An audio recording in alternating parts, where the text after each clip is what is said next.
What's up, everybody? Welcome back to another episode. Today is March 30th, 2026, and I just have to update you guys on a few things here. Nothing major, all right? Some more of the exciting side, vehicle for off-road and also some camping equipment. And I apologize if I sound kind of funny. My allergies are kicking today. It's possibly been the worst day, and I'm pretty sure there's more to come. All right, but enough about that. Let's jump straight into the first segment here, being the Bronco RTR. All right, and here we have it here coming from Ford Authority. This RTR, obviously it looks like a Bronco, and it's got some pretty cool goodies right here. You have the, it's got aggressive styling plus Raptor and Badlands sourced hardware. All right, let's see what else this has. RTR vehicle is a brainchild for Ford fanatic and accomplished racer Von Gittin Jr. He's behind this unique off-road pony. All right, so you get the Hyper Lime graphics package with this, which are RTR hallmarks, and this is going to be for the 2027 Bronco. So we still have some time to go before we get there. As you can see here, the color is the nice avalanche gray that you'll see some Broncos and some Raptors with that color right here. And let's see what else we get. I mean, it looks like a regular Bronco. See what kind of suspension package it gets, if any. The 2027 Ford Bronco RTR gets a Hyperline treatment with its Evo 6 wheels, its grab handles, grille lettering, and of course the graphic slash along the rear fenders and doors, which shows us the topographical pattern here and that lime green from RTR. And looks like, yep, it's gonna get the Haas 3.0 suspension. So that's a Fox system that has the internal bypass shocks, which is pretty cool, right? The Badlands trim level also has that. And I mean, it looks pretty cool, right? It's still a Bronco at the end of the day, which anything Badlands and above, I think it's pretty off-road worthy. Actually, I'm still considering getting a base Bronco for my daughter. She's of driving age now. She's about to get her permit here the next few months. And my wife and I were planning on getting her a Jeep, but she likes Broncos. She likes the older Broncos. With gas prices now, though, I don't think a 5.8 liter V8 will suit her budget or our budget if we're going to be paying for her first vehicle. So I think the base Bronco would be perfect for her. And I saw videos of the base Bronco online just completely,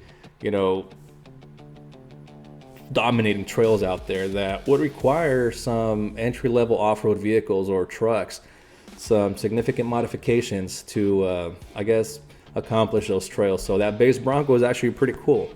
All right, so let's go back to this RTR one right here. We'll have the 2.3 EcoBoost inline 4, so that would be more for weight reasons.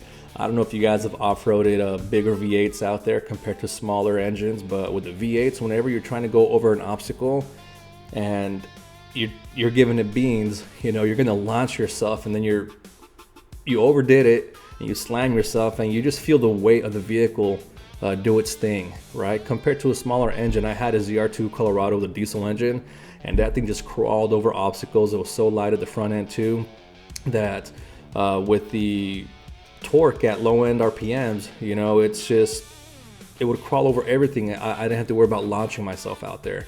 When I had the Trail Boss Silverado with a 5.3 V8, that was a slingshot on trails.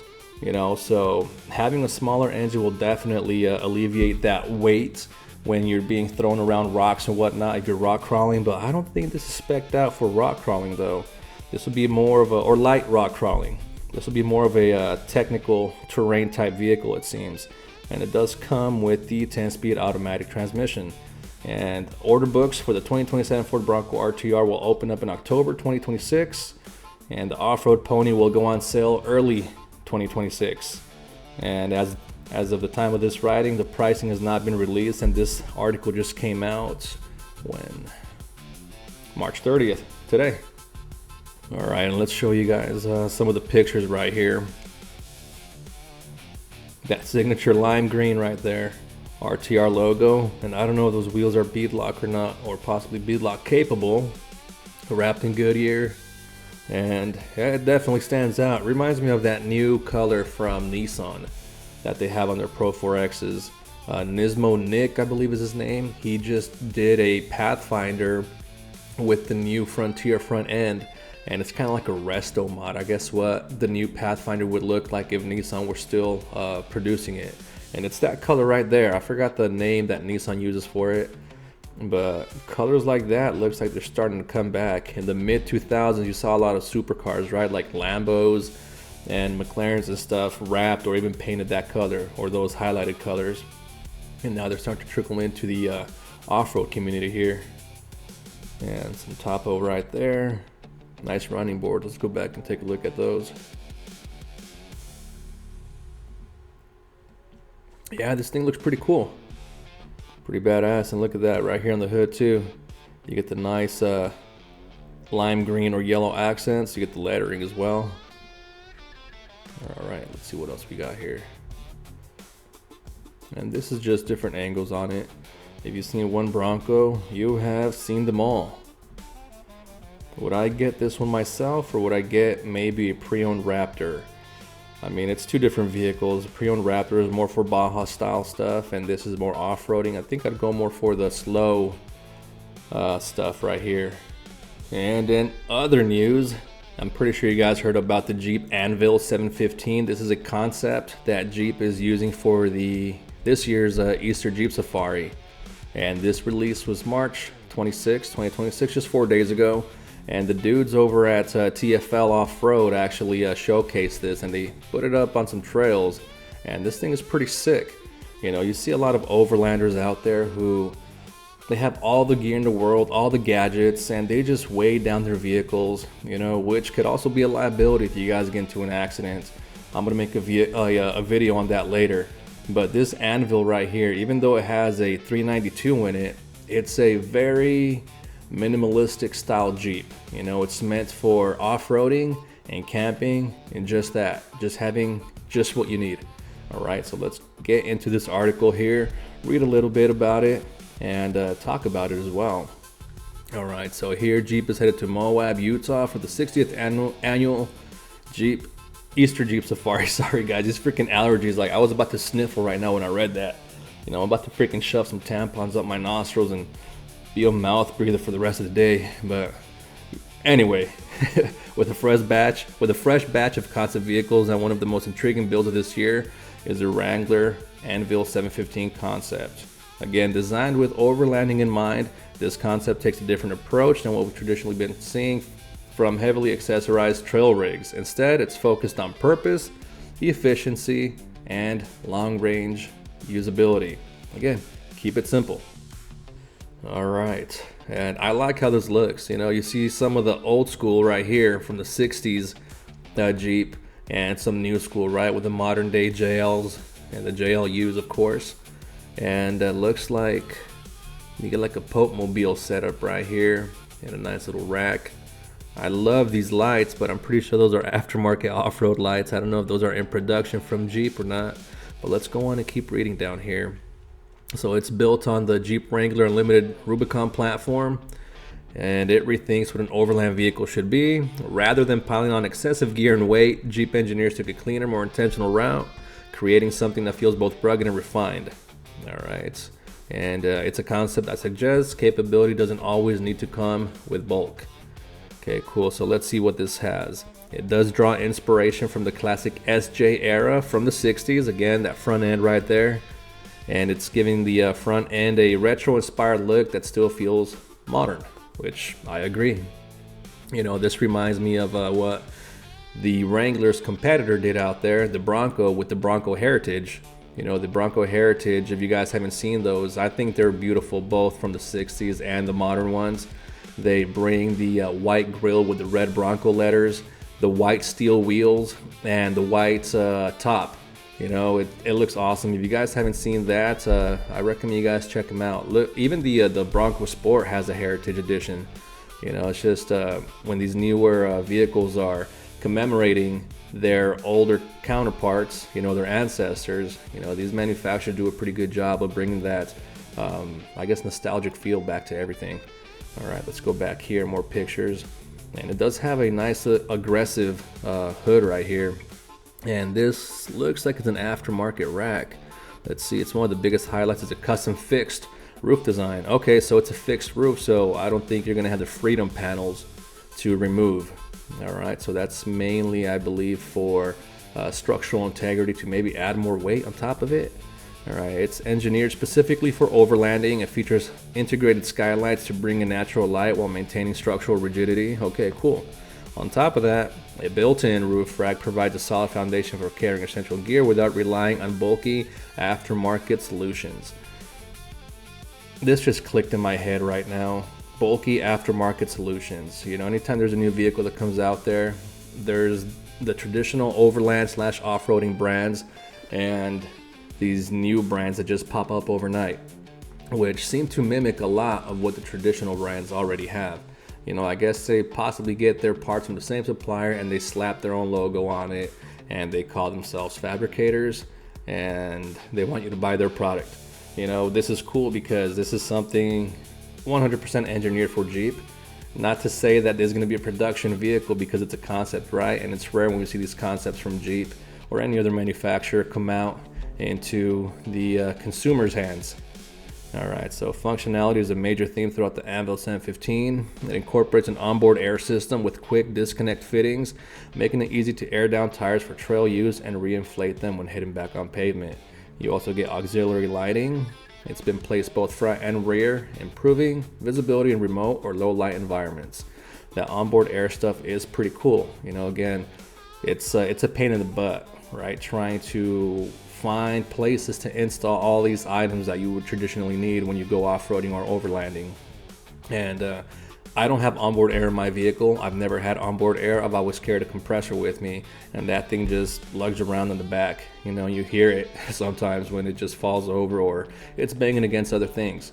All right, let me see if there's any other pictures here. There you go, the interior. It looks like a Jeep, and it's kind of minimalistic too. You know, you get this larger screen here. It looks like it's an iPad screen of some sort.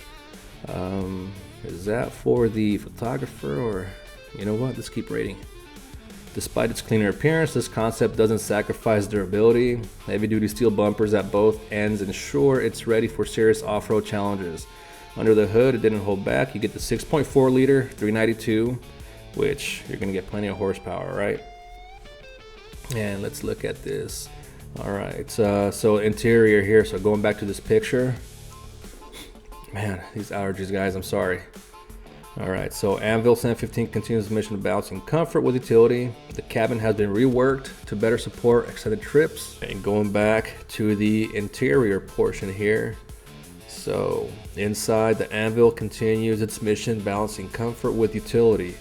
The cabin has been reworked to better support extended trips with custom upholstered seating designed for durability and long hours behind the wheel. I mean, they look like regular Jeep seats unless it's got some type of like memory foam technology or something. I don't know what that would mean. All right, so Jeep also integrated the Trails off-road mapping system into a dedicated instrument panel mounted screen, giving drivers access to detailed trail data without needing external devices. All right, so that's what that is. Can't zoom in, or can I? Let's find out. All right, I don't know what I did there. 110%, there we go.